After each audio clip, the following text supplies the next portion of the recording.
Hello viewers, नमस्कार। आप सभी को जय श्री कृष्णा, राधे राधे। उम्मीद करता हूँ सभी लोग अच्छे से होंगे, कुशल मंगल से होंगे। तो आज का मेरा थंबनेल तो आप लोगों ने पढ़ ही लिया होगा कि हम कौन सा ऐसा टैटू बनाएं जो हमारी ज़िंदगी बदल दे, हमें माला माल बना दे।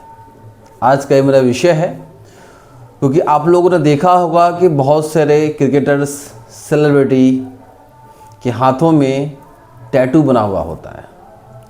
तो वो टैटू अपने मन मर्जी से नहीं बनाते। वो लोग किसी न किसी अच्छे एस्ट्रोलॉजर के गाइडेंस में, जो उनका 27वां नक्षत्र होता है, उस नक्षत्र का ट्री, बर्ड्स, जो भी चीज़ें होती है, मैं आने वाले वीडियो में मैं भी जिक्र करने वाला हूँ, उसके अकॉर्डिंग वो टैटू उनके हाथों पे होता है। बट हम लोग समझते हैं कि ये तो फैशन है। फैशन नहीं है, उनकी ज़रूरत है। उस टैटू ने उनकी ज़िंदगी बदल दी है। तो अगर आप भी शौक के लिए टैटू बनाना चाहते हैं तो उससे पहले इस वीडियो को ज़रूर देखिएगा, ताकि आप टैटू बनाना चाहते हो कि कोई ना कोई टैटू आपके लिए बना हुआ है जो आपकी ज़िंदगी बदल सकता है, आपकी किस्मत पलट सकता है। जी हाँ, लेकिन उससे पहले, वीडियो को आगे बढ़ाने से पहले, अगर आप मेरे चैनल पर नए हैं, आपने मुझे सब्सक्राइब नहीं किया है, तो फटाफट मेरे चैनल को सब्सक्राइब कर लीजिए और बेल आइकन को दबा दीजिए, ताकि मैं टैटू की सीरीज में मैं हर लगन, यानी कि मेष से लेकर मीन लगन वालों के लिए बताने वाला हूं कि उनके लिए कौन सा टैटू बनाना उनके लिए शुभ होने वाला है। तो फटाफट से मेरे चैनल को सब्सक्राइब कीजिए, बेल आइकन को दबाइए और उन लोगों तक इस वीडियो को ज़रूर शेयर करें जो टैटू बनवाना चाहते हैं या जिन्हें टैटू बनवाना अच्छा लगता है। तो मैं ये सब सारी बातें और आगे अच्छे से बताने वाला हूँ। तो हम बात करते हैं, यहाँ पे नक्षत्रों की बात हो जाएगी, क्योंकि हर लगना राशि के चार्ट में आप जिस नक्षत्र में पैदा होते हैं, उससे जो पिछला नक्षत्र है, हमारा 27वां नक्षत्र, उस नक्षत्र में इतनी पावर है कि वो आपकी पूरी ज़िंदगी बदल सकता है। यानी कि आपको ज़ीरो से हीरो बनाने की उस नक्षत्र के अंदर क्षमता है। तो इस सीरीज को बढ़ाते हुए मैं आपको कुछ बताना चाहता हूँ। आपने ये बोर्ड पे देखा होगा, टैटू एंड नक्षत्र। तो क्योंकि हम सभी लोग किसी न किसी नक्षत्र में पैदा हुए हैं। जैसे मैं एक एग्जाम्पल के तौर पे आपको बताना चाहूँगा, लेकिन उससे पहले जो हमारे जो नक्षत्र हैं मैं बता दूँ, टोटल 27 नक्षत्र होते हैं। हमारे 9 प्लैनेट है, 27 नक्षत्र हैं। तो एक प्लैनेट को 3 नक्षत्र मिला हुआ है। फॉर एग्जाम्पल, पहला जो प्लैनेट है हमारा केतु, उनको मिला हुआ है अश्विनी नक्षत्र, मघा नक्षत्र, मूला नक्षत्र। इस तरीके से पूरी एक सीरीज चलती आती है जो 1 से लेके 9 प्लैनेट है, और हर प्लैनेट 3 नक्षत्र को लेके चल रहा है। तो आपका भी नक्षत्र किसी न किसी, आपका भी जन्म किसी न किसी नक्षत्र में हुआ है। यानी कि चंद्रमा जिस नक्षत्र में होगा वही हमारी नाम की राशि बनती है। जी हाँ, आपने ठीक सुना है। चंद्रमा, जब हम पैदा होते हैं तो चंद्रमा जिस नक्षत्र में होता है, और तो जिस नक्षत्र में है, तो वो नक्षत्र जिस भी हाउस में होगा, वो राशि के अंदर आएगा, वही हमारा राशि बनता है। तो मैं यहाँ पे बात कर रहा हूँ कि हम कौन सा ऐसा टैटू बनाएं जीवन में जो हमारे लिए सुख समृद्धि लेकर आए। अगर हम टैटू नहीं बनवा सकते हैं तो हम कौन सा पक्षी का लॉकेट पहने, हम कौन से ट्री की, हम कौन से पेड़ की पूजा करें, जिससे हमारे जीवन में उन्नति होती रहे और कभी भी परेशानियां हमें छू भी ना सके। अगर परेशानी ने हमें छू लिया है तो परेशानी हमें छू के निकल जाए। तो मैं बात कर रहा हूँ आपके जन्म नक्षत्र से 27वां नक्षत्र की मैं बात कर रहा हूँ। फॉर एग्जाम्पल, मैं एग्जाम्पल लेता हूं कि किसी इंसान का जन्म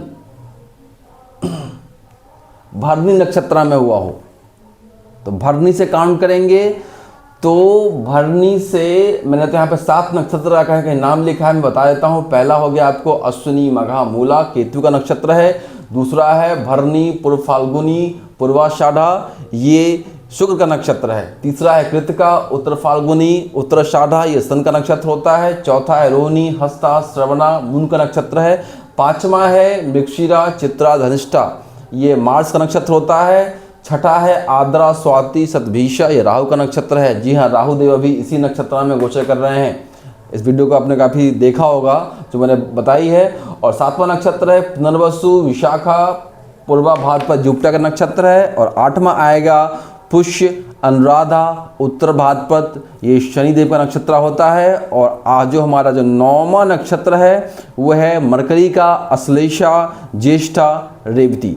तो ये हो गए 9 नक्षत्र। तो हम किसी न किसी नक्षत्र में हम सभी पैदा हुए होते हैं। तो वो जो नक्षत्र है उससे जो पहला नक्षत्र है वो हमारा 27वां नक्षत्र होगा। जी हाँ दोस्तों, 27वां नक्षत्र की मैं बात कर रहा हूँ जो बहुत ही पावरफुल नक्षत्र होता है। तो चलिए मैं आपको एक एग्जाम्पल के तौर पे समझाता हूँ। नहीं समझ पाएंगे तो इस वीडियो को आप ज़रूर बार बार देखिएगा।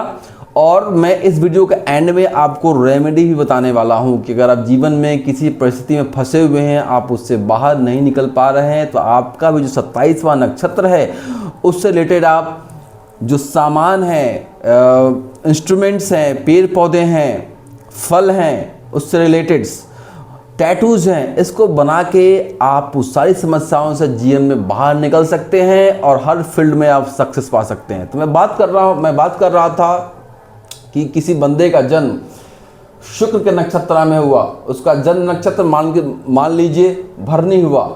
तो भरनी से जो 27 भरनी से पिछला नक्षत्र होगा वो केतु का नक्षत्र होगा, अश्विनी नक्षत्र होगा केतु का। यानी कि केतु का जो अश्विनी नक्षत्र है वो हमारा 27वां नक्षत्र बनता है। तो जो भी नक्षत्र में आपका जन्म हुआ है उस नक्षत्र से आप पिछले वाले नक्षत्र को आप निकाल लीजिए। जिस भी सॉफ्टवेयर एस्ट्रोसेज में आप डालिए कुंडली को, वहाँ पर नक्षत्र का भी ऑप्शन दिया रहता है, वहाँ पे आप जाकर देखेंगे तो बड़े ही आसानी से आपको अपना जन्म नक्षत्र मिल जाएगा। और उससे पिछला नक्षत्र जो भी है उसके ग्रह मिल जाएंगे आपको। और जैसे एग्जाम्पल भरनी नक्षत्र से पिछला नक्षत्र अश्विनी है, इसके जो प्लैनेट है वो केतु देव होते हैं। और इनका जो है वो मतलब इंस्ट्रूमेंट्स हम रखना चाहे तो आप छोटा सा कटार हो, छोटी सी चाकू हो, मतलब केतु का काम कट करने का होता है। तो इससे रिलेटेड चीज़ों को भी आप अपने पास में रख सकते हैं। और नहीं तो हर तरीके की पक्षियाँ होती है, हर नक्षत्र से रिलेटेड कोई ना कोई पक्षी है, कोई ना कोई पेड़ पौधा है, कोई ना कोई ऐसा हथियार है जिसको आप अपने पास रख सकते हैं। जी हाँ, आपने देखा होगा कि भगवान श्री कृष्ण का जन्म रोहिणी नक्षत्र में हुआ था।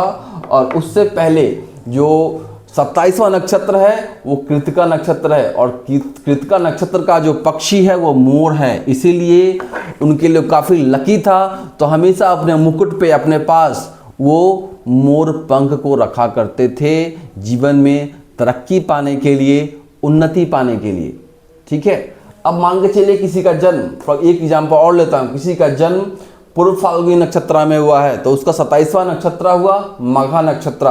तो मघा नक्षत्र के जो ट्रीज होते हैं उसको हम बनियान ट्री यानी बरगद का पेड़ मघा नक्षत्र को सूचित करता है। और साथ साथ अगर हम बात करें कोई सामान तो उसके लिए आप नाइफ रख सकते हैं, छोटा सा आप तलवार की फ़ोटो अपने घर में लगा सकते हैं। मैं बताऊंगा आने वाले समय में वीडियोस में कि कहाँ हम लगा सकते हैं तो आपके लिए ज़्यादा अच्छा रहेगा। अभी तो मैं आपको एक एग्जाम्पल देके समझा रहा हूँ। और जो इस नक्षत्र का जो पक्षी है उसको हिंदी में हम बाज, इंग्लिश में ईगल बोलते हैं। तो सपोज अगर मेरा जन्म या आपका जन्म पूर्व फाल्गुन नक्षत्र में हुआ है तो 27वां नक्षत्र मघा हुआ।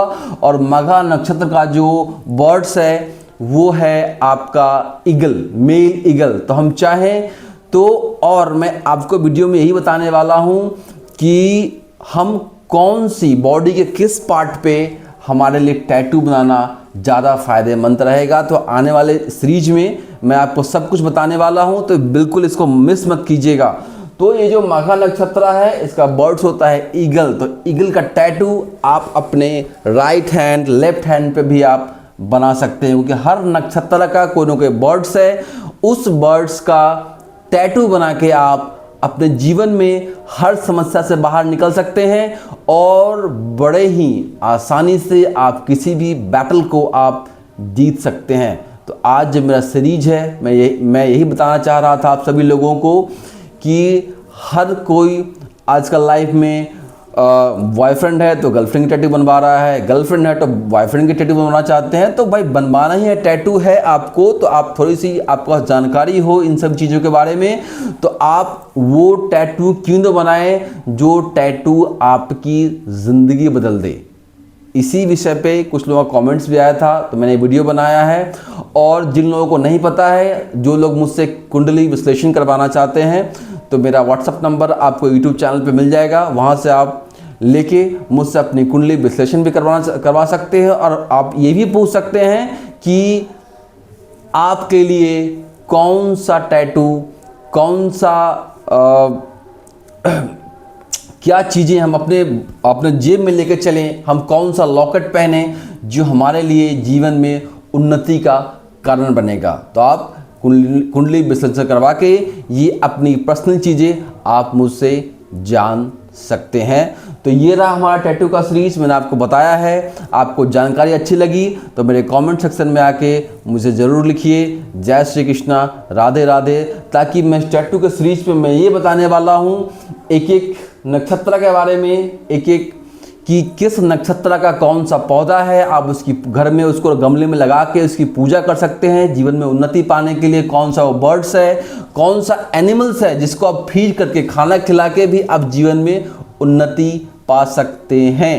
तो आने वाले समय में मैं और भी चीज़ें क्लियर करने वाला हूं। तो फिलहाल मैंने बताया है कि अगर आप लाइफ में टैटू ही बनाना चाहते हैं तो अपने जन्म से जो 27वां नक्षत्र है, गूगल से उसको सर्च कीजिए। कोई भी इनमें से आपका 27 में से कोई ना कोई नक्षत्र होगा, उस नक्षत्र को गूगल पे सर्च कीजिए, उसका बर्ड्स, ट्री, एनिमल्स, आप किसी का भी टैटू अपने राइट हैंड पे बनाएंगे तो जीवन में देखेंगे आप कि कुछ ही समय में आप सारी समस्याओं से बाहर निकल जाएंगे। चाहे हेल्थ इश्यूज हो, चाहे बर्थ प्रॉब्लम्स हो, कुछ ही प्रॉब्लम्स हो लाइफ में, आप उससे बाहर निकलते हुए नजर आएंगे। और आप मेरे कमेंट सेक्शन में आकर मुझे ज़रूर बताइएगा।